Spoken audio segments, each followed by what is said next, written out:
So guys আজকের ব্লগে থাকতেছে রাজকুমার মুভিটি। তো আমরা সকল বন্ধুরা মিলে আসলাম সিনেমা হলে। তো আর বেশি কথা না বাড়িয়ে ভিডিওটি শুরু করা যাক।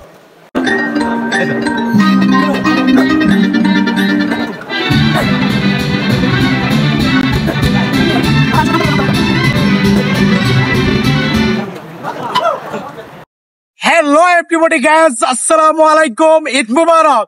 তো আমরা যাইতেছি হলে, সিনেমা হলে সুপারস্টার শাকিব খানের রাজকুমার মুভি দেখতে। তো আপনারা আমাদের পাশেই থাকেন, ঠিক আছে? তো আজকে হইব অনেক আনন্দ। কি কাজ বন্ধু?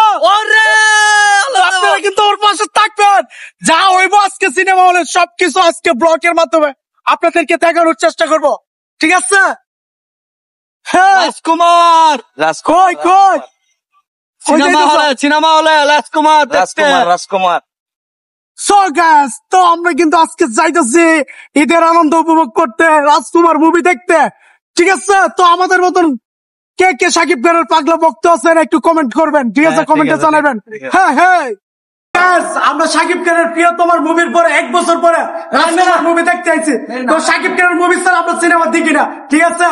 তো আজকে আপনারা আমার পাশে থাকবেন। আর সিনেমাটি কেমন হয়েছে সিনেমার পরে জানাবো। তো আমরা এখন আছি হলের সামনে। ও গাইস, তো আমি আসলাম চট্টগ্রাম কাজীটুরি সুগন্ধা সিনেমায়। তো সুগন্ধা সিনেমায় রাজকুমার মুভিটি চলতেছে। তো রাজকুমার মুভিটি ইতিমধ্যে অনেক ভাইরাল, রাজকুমার মুভির গানগুলো ভাইরাল। তো আমি আসলাম রাজকুমার মুভিটি দেখতে। তো আমি এখন হলের ভিতরে ঢুকবো। তো হলের ভিতরের পরিবেশটা আপনাদেরকে দেখাবো, ঠিক আছে? তো আপনারা আমার সাথে দেখেন। তো সুগন্ধা সিনেমার পরিবেশটা মারাত্মক ছিল। চারিদিকে পোস্টার গুলো খুব সুন্দর করে সাজিয়েছেন। টিকিট কাউন্টের পরিবেশটা খুব সুন্দর ছিল। 230 টাকা, মুভিটা 180 টাকা। তো অবশ্যই আপনারা আসবেন। আর এখন কিন্তু হাউসফুল হয়ে গেছে, টিকিট ইতিমধ্যে নাই। তো একটু তাড়াতাড়ি আসবেন।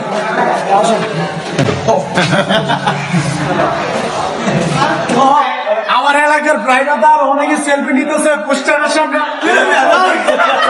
আমি সেলফি নেওয়ার কথা বলে তো একটু লজ্জা পাইছে, কারণ ও আমার ছোট ভাই। তো যাই হোক, তো রাজকুমার মুভির পোস্টারের সামনে আমি একটু সেলফি নিলাম। এই যে আমি আমার বন্ধু রাব্বি সহকারে সেলফি নিলাম। আর ওইদিকে দর্শকগুলো দেখছেন, একেবারে ভরপুর দর্শক সিনেমা দেখার জন্য আসলো সিনেমা হলে। তো খুব সুন্দর লাগলো, খুব সুন্দর পরিবেশ, আমার কাছে খুব ভালো লাগলো, আনন্দ লাগলো। তো আমি সিনেমাটা দেখবো আরো আগ্রহ বেড়ে গেল। তো আমি একজন শাকিব খানের পাগলা ফ্রেন্ড। তো আমি ফার্স্ট শো না দেখলে নই, তো প্রথম শো দেখবো আমি, কারণ যেহেতু আমি শাকিব খানের পাগলা ফ্রেন্ড। তো আমার সাথে সাথে হলের দর্শকগুলোকে দেখেন আর হলের পরিবেশটা দেখেন। এই যে এসি আছে, পাখাও চলতেছে। তো ছবিটি এখন শুরু হবে। তো আমি আর ভিডিও করবো না, যেহেতু ভিডিও করা নিষেধ। তো ছবিটি কেমন হলো আপনারা দর্শকের মুখ থেকে শুনবেন। ছবিটা কেমন হয়েছে ভাই? একবার মিস্ত্রি খারাপ ছবিটা কেমন হয়েছে? বরে মাঝে আছে ভাই ছবিটা কেমন হয়েছে ভাই? ভাই কেমন হয়েছে ভাই? নাটক দেখছি, নাটক। ভাই ছবি কেমন হয়েছে? ফালতু ছবি। ছবিটা বুঝতে পারিছে, ছবিটা কাঁদতে হবে, ছবি দেখে কাঁদতে হবে।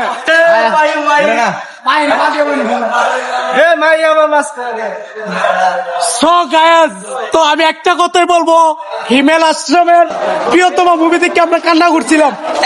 তো পরিচালক হিমেল আশরাফ একটু বোকামির কাজ করছে, কারণ যেহেতু মাহি শাকিব খানের সাথে মেন ক্যারেক্টারে প্রায় 2 থেকে 3টা ছবি আছে। তো শাকিব খানের মার ক্যারেক্টারে মাহিকে আমরা মেনে নিতে পারলাম না শাকিব খানের ভক্তরা। তো নেক্সট টাইম কারে কোন জায়গায় কোন ক্যারেক্টারে দিবেন, তো ভালোভাবে চিন্তা ভাবনা করে নেবেন। তো ভালো থাকবেন, ভালো ভালো মুভি করবেন, অবশ্যই দর্শকেরা সিনেমা হলে যাবে। খুদাহাফেজ।